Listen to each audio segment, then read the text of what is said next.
সম্মানিত ভিউয়ার্স, কেমন আছেন সবাই? আশা করি আল্লাহর রহমতে ভালো আছেন, সুস্থ আছেন। আপনাদের সাথে আমি রয়েছি মোহাম্মদ রাশেদ মুশারফ, শিক্ষক নিবন্ধনধারী, কারিগরি শিক্ষা ও trade instructor, Itna Nurpur DD মাদ্রাসা, ইটনা, কিশোরগঞ্জ। সম্মানিত ভিউয়ার্স, আপনারা দেখছেন জব টিচার্স টিভি। সম্মানিত ভিউয়ার্স, আমার নিজ জেলা জামালপুর ও নিজ উপজেলা সরিষাবাড়ি উপজেলা। সম্মানিত ভিউয়ার্স, আজকের আলোচ্য বিষয় বেসরকারি শিক্ষক নিবন্ধনে স্কুল 2 বলতে কি বোঝায়। সম্মানিত ভিউয়ার্স, আপনারা সবাই জানেন যে বাংলাদেশে বেসরকারি যে শিক্ষা প্রতিষ্ঠানগুলো রয়েছে, অর্থাৎ এমপিওভুক্ত স্কুল, কলেজ, মাদ্রাসা এবং কারিগরি যে শিক্ষা প্রতিষ্ঠানগুলো রয়েছে, সেইগুলো প্রতিষ্ঠানে আপনার শিক্ষক, সহকারী শিক্ষক, প্রভাষক, ট্রেড ইনস্ট্রাক্টর এবং শিক্ষক পদমর্যাদায় প্রবেশ করতে গেলে আপনার শিক্ষক নিবন্ধন পরীক্ষা দিতে হয়। তো এই শিক্ষক নিবন্ধনে 3টি স্তর রয়েছে। 3টি স্তরের একটি হলো স্কুল পর্যায়ে, একটি স্কুল 2 পর্যায়ে এবং আরেকটি হলো কলেজ পর্যায়ে। তবে আজকে আমরা আলোচনা করব শুধু বেসরকারি শিক্ষক নিবন্ধনে স্কুল 2 পর্যায়ে বলতে কি বোঝায়।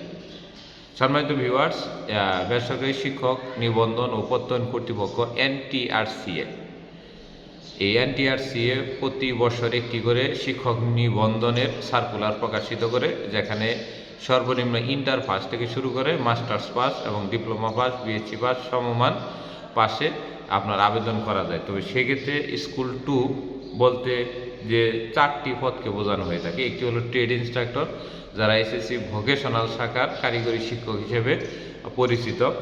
আরেকটি হলো জুনিয়র মৌলবি, আরেকটি হলো জুনিয়র শিক্ষক সাধারণ এবং ইবতেদায়ী কারি পদকে বোঝানো হয়ে থাকে। এবং এই 4টি পদেই শিক্ষাগত যোগ্যতা হলো এইচএসসি পাস বা আমরা যারা বলি ইন্টার পাস। শুধুমাত্র ইবতেদায়ী কারি পদটাতে আপনার আরবি বিষয় মুকাব্বির যে একটা সাবজেক্ট রয়েছে, সেই সাবজেক্টটা লাগে। এখন এই স্কুল 2 পর্যায়ে আবেদন করতে গেলে আপনার বয়স যাই হোক না কেন, আপনি শুধুমাত্র ইন্টার পাস থাকলে, আপনি ইন্টার পাস সায়েন্স থেকে করেন, আর্টস থেকে পড়েন, কমার্স থেকে পড়েন, কিংবা আপনি উন্মুক্ত থেকে করেন, অর্থাৎ আপনি ইন্টার পাস থাকলেই বেসরকারি শিক্ষক নিবন্ধনে স্কুল 2-তে আপনি পরীক্ষা দিতে পারবেন। অর্থাৎ স্কুল 2-তে 2টি পদ রয়েছে, একটি হলো ডিপ্লোমা ইঞ্জিনিয়ারদের পদ, আরেকটি হলো জুনিয়র শিক্ষক সাধারণ, ইবতেদায়ী কারি এবং জুনিয়র মৌলবি। এরা কোথায় ক্লাস নেবে?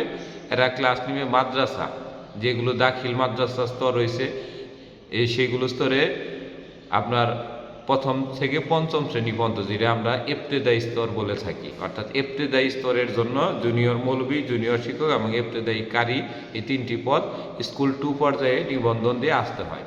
তারা কিন্তু জেনারেলভুক্ত যে প্রতিষ্ঠানগুলো, অর্থাৎ 6ষ্ঠ, 7ম, 8ম, 9ম এবং 10ম শ্রেণীর যে স্কুলগুলো রয়েছে, সেগুলোতে কিন্তু তারা নিয়োগ পাবে না। তারা শুধুমাত্র মাদ্রাসার তে 1ম শ্রেণী থেকে 5ম শ্রেণী পর্যন্ত যে ইবতেদায়ী স্তর রয়েছে, ওই স্তরেই এই যে ইবতেদায়ী কারি, জুনিয়র শিক্ষক, জুনিয়র মৌলবি আপনার চাকরি করতে হবে। মানে ইবতেদায়ী বলতে মাদ্রাসার 1ম থেকে 5ম শ্রেণীকে বোঝানো হয়ে থাকে। তাহলে এইখানকার বাহিরে কিন্তু তারা জেনারেলের মধ্যে, অর্থাৎ সাধারণ যে স্কুলগুলোর 6ষ্ঠ থেকে 10ম শ্রেণী বা মাধ্যমিক এবং নিম্ন মাধ্যমিক স্কুল রয়েছে, সেখানে কিন্তু তারা নিয়োগ পাবে না। এটি হলো বেসরকারি শিক্ষক নিবন্ধনের স্কুল 2। এই হলো আমাদের মোটামুটি স্কুল 2 পর্যায়ে সম্বন্ধে সার্বিক আলোচনা। এখন আমি একটু বিষয় আপনার বলে দিই। ট্রেড ইনস্ট্রাক্টর, এখানে যে পদটা রয়েছে সেটি হলো এসএসসি ভোকেশনাল শাখার জন্য 9ম 10ম শ্রেণীর কারিগরি শাখা, যেমন ইলেকট্রিক্যালের জন্য একজন ট্রেড ইনস্ট্রাক্টর থাকবে, জেনারেল ইলেকট্রিক্যাল ওয়ার্কস। আর ট্রেড ইনস্ট্রাক্টরে হলে স্কুল 2-তে নিবন্ধন দিতে পারবে, কিন্তু স্কুল 2-তে ট্রেড ইনস্ট্রাক্টর নিবন্ধনের জন্য আপনার ডিপ্লোমা ইন ইঞ্জিনিয়ারিং পাসধারী হতে হবে, অর্থাৎ পলিটেকনিক্যাল থেকে 4 বছর কিংবা 3 বছর মেয়াদি diploma in engineering course pass থাকতে হবে, তবেই ট্রেড ইনস্ট্রাক্টর পদে আপনার সার্কুলারে আবেদন করতে পারবে। তো সম্মানিত ভিউয়ার্স, আশা করি আপনাদের যে ভিডিওর যে কথাটি বললাম একেবারে খাস বাংলা ভাষায়, আশা করি আমরা ভিডিওটা বুঝতে পেরেছেন। যদি বুঝতে কোনো অসুবিধা হয় স্কুল 2 নিয়ে, অবশ্যই কমেন্ট করেন, কারণ আমি নিজে কিন্তু একজন ট্রেড ইনস্ট্রাক্টর এবং চতুর্থ গণবিজ্ঞপ্তিতে আমি কুসুমপুরা হাই স্কুল অ্যান্ড কলেজের এসএসসি ভোকেশনাল শাখায় একজন নিয়োগপ্রাপ্ত ট্রেড ইনস্ট্রাক্টর ছিলাম। পরবর্তীতে কিশোরগঞ্জ জেলার ইটনা উপজেলার এসএসসি ভোকেশনাল শাখায় সিসিভুক্ত এসএসসি যে 640টি ভোকেশনাল রয়েছে সেখানকার একজন ট্রেড ইন্সট্রাক্টর। আর সম্মানিত ভিউয়ার্স, যারা এই এমপিওভুক্ত স্কুল কলেজ মাদ্রাসা এবং কারিগরি শিক্ষা প্রতিষ্ঠানে কর্মরত রয়েছেন এবং তারা যে নিউজগুলো দেয় এগুলো হলো সঠিক। আমরা যেমন স্কুল 2 পর্যায়ে নিয়ে যে কথাটি বললাম, এটি হলো আমাদের বাস্তব অভিজ্ঞতা থেকে বললাম। বেতন, স্যালারি, স্কেল সহ সব কিছু বিষয় আমরা যেটা বলবো সেটাই হলো সঠিক। অনেক বই ফুড এখন আপনার অনলাইন ইউটিউবার তৈরি হয়েছে যারা ভুলভাল তথ্য দিয়ে আপনার এই এমপিওভুক্ত শিক্ষা ব্যবস্থাকে একেবারে অনেক তথ্য দিয়ে আপনার মানুষের মধ্যে বিভ্রান্তি তৈরি করছে। তাই সঠিক তথ্য পেতে অবশ্যই এই জব টিচার্স টিভির সাথে থাকবেন।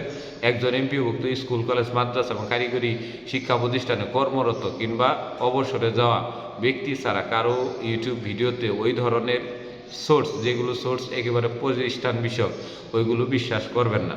কারণ বাহিরে চাকরি করে অনেক বিষয় জানা যায় না। শুধুমাত্র যারা এমপিওভুক্ত স্কুলের সহকারী শিক্ষক, ট্রেড ইন্সট্রাক্টর, প্রভাষক এবং এই পদমর্যাদায় 3য় এবং 4র্থ শ্রেণীর কর্মচারী হিসেবে আছেন, তারা এই বিষয়গুলো অবশ্যই ভালো বলতে পারেন। তো সম্মানিত ভিউয়ার্স, আজকে এই পর্যন্ত। স্কুল 2 সম্পর্কে কোনো কিছু জানতে চাইলে অবশ্যই কমেন্ট করুন। ধন্যবাদ সবাইকে।